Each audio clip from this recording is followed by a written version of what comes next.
ప్రియాంక మోహన్ ఈమె పేరు చెప్తే ఎక్కువగా తెలుగు వారికి తెలియదు. కానీ నాని హీరోగా వచ్చిన గ్యాంగ్ లీడర్ సినిమాలో హీరోయిన్ అంటే అందరికీ గుర్తుకు వస్తుంది. చెన్నైలో పుట్టి పెరిగిన ప్రియాంక మోహన్ అసలు పేరు ప్రియాంక అరుల్ మోహన్. మొదట కన్నడ సినిమా ద్వారా ఇండస్ట్రీకి పరిచయం అయింది.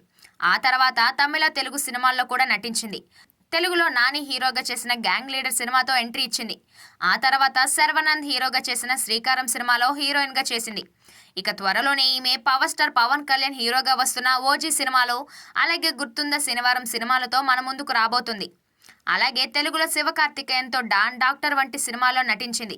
ఇక సినిమాల మీద ఉన్న ఆసక్తితో ప్రియాంక మోహన్ ఇండస్ట్రీకి ఎలాగైనా ఎంట్రీ ఇవ్వాలని అనుకుందట. అయితే ఈమె కుటుంబ ఆర్థిక పరిస్థితులు అంత బాగలేకపోవడంతో డబ్బు కోసం ఇండస్ట్రీకి ఎంట్రీ ఇచ్చిన సమయంలో కొన్ని చీప్ ప్రకటనల్లో నటించాల్సి వచ్చిందట.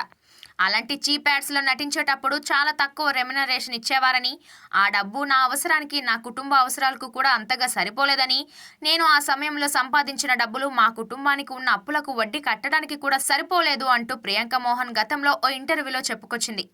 అయితే ప్రస్తుతం ప్రియాంక మోహన్కి హీరోయిన్గా మంచి గుర్తింపు అయితే లభించింది. ప్రస్తుతం ఈమె తన ఒక్కో సినిమాకి 2 నుంచి 3 కోట్ల వరకు రెమ్యునరేషన్ తీసుకుంటుంది.